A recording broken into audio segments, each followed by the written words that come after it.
Well, hello, all of you string picking guys and gals. Welcome back to Obscene Studio. Well, I got another one. This is the Firefly FFLX. Really cool looking guitar. I rescued this guitar from someone who does not play it anymore, and pretty cool little guitar. Now I think these are selling for like $220 online, and then that's new.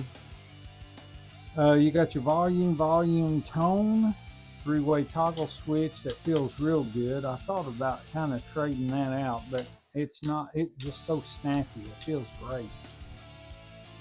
And we got the HH configuration. It is a nice guitar. Stainless steel frets, ball end, I might add. So yeah, really nice guitar.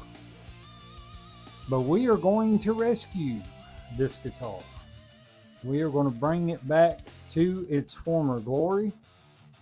I've looked at it here and there. It's got a tiny, you can't even really, it's got the tiniest little dent right here, but you can't even really see it unless you hit it right with the lights.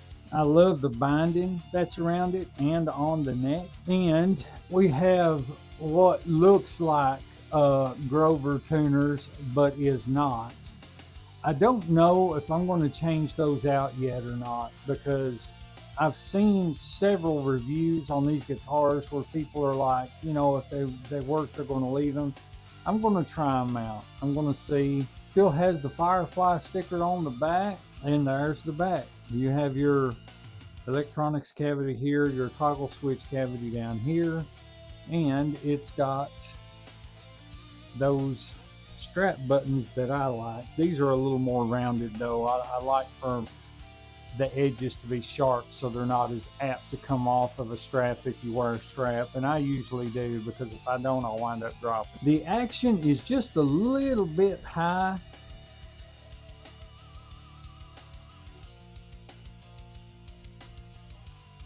As far as the neck is great. Let me check real quick and see what we got here.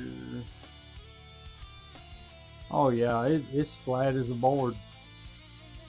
Absolutely flat as a board. So to fix that, all we may have to do is lower the bridge just a little bit back here. We're going to check the fret level to see if all the frets are really good and level. And we are going to right now check the output of these pickups. By the way, if you check outputs on pickups and you get these little patch cables, you can take these off and one side and just make a little cable like that. That's the way to go. And then all I have to do is just clip onto that, and that gives me a reading on the pickups. Make sure that your volumes are always up. Now, one volume knob operates the neck, one operates the bridge. However, the toggle switch will switch in between them, but you can get that cool momentary switch kind of effect if you turn the volume all the way off to the bridge, and you just, you know how they do, they just flip back and forth, you know. Okay, now we got our multimeter. Okay, on the bridge we are looking at 1429. Middle position we are looking at 501. And in the neck position, we are looking at 7.73. So, pretty decent. I have no gripes at all about that. I do want to try something though, and I might. It depends on when I get in here and look at the electronics. The volumes and the tone knobs are real nice and firm. They're not all floppy and everything. They're real nice. I did off camera before I started the video I did plug it up, make sure that there was no scratchiness, and they sound perfect, sound completely fine. So may just leave those in. If I ain't mistaken, I think Firefly set these out with the big, they're not CSTs or CT, whatever those are, but they are 500K pots. So I may leave those in there. Like I always say, if it ain't broke, don't fix it.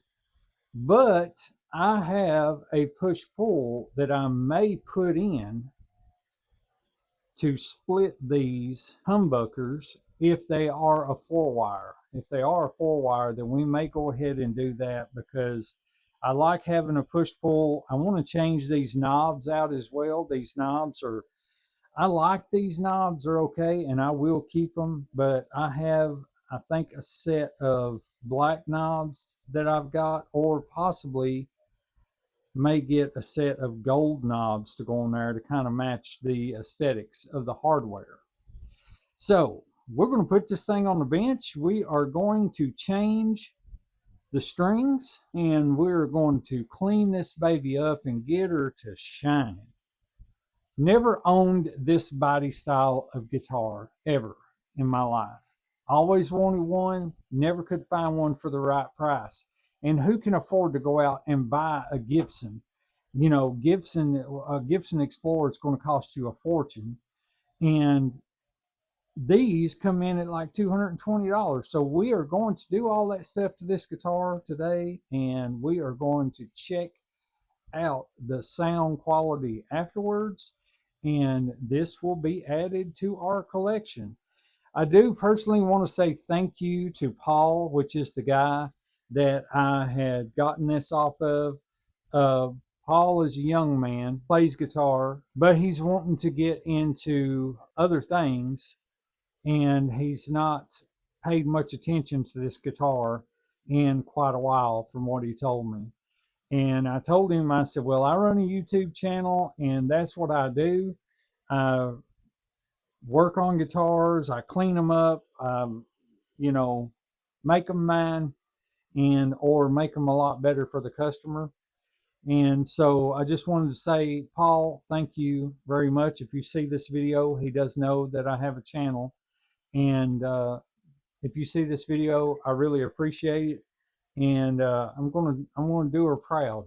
I'm gonna really get her to doing what she's supposed to be doing, and that's rock and roll. Okay, we're sitting here on the bench now. I'm going to take these strings loose. Tuners feel good. They're good and tight. I'm going to have to check that out real quick. Well, there's one that's really tight. May have to loosen that just a little bit. But let's see. Doesn't feel like there's any play at all in these. So, with that being said, as long as tuning stability holds up, then this bad boy is going to keep those tuners. May get some meta rays down the road, not really sure.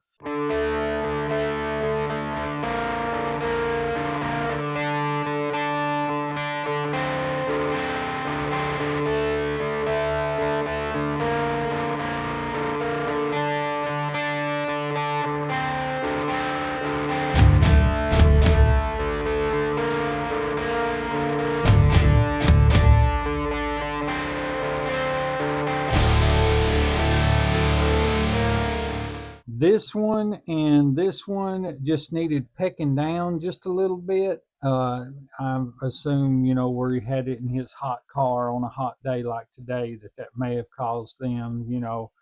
But this one up here, I did have to file down just a little bit, but we'll worry about looking at that and polishing it later on when we take care of all of the restringing and everything. So let's go ahead and look at the back. I'm going to take this back plate off and look at these electronics, see if we've got 4-wire pickups or if we've got 2-wire pickups. I am probably going to guess that they're 2-wire pickups. I do not know. The back of it shows a little bit of wear where it's been held and played, just some minor scratches. We're going to put some McGuire's polish on here, and we're going to try and buff this thing out real good and put a good shine on it. Not really anything that I'm worried about as far as, I mean, it don't have to be perfect, but oh heavens to Betsy, we have 4-wire pickups. Yes, sir, we do. Oh, that makes me all giddy inside. So we are putting a push-pull into this guitar. Guys, it's not a have to on guitars to put push-pulls in them. But if you've been playing for a while and you like different tone variations out of your guitars, then the best thing to do to get different tone variations is to put a push-pull in it. And this is going to be super cool because we are actually going to split both of them, both pickups, because I actually thought about just splitting this one and leaving this one alone, but I think I want to split both of them. So let's go ahead and get set up to do that. Okay, we have the tone pot pulled out, and so we're going to take this little resistor off here. Looks like our whites are coming in here on the hot, our bare is coming to ground on top.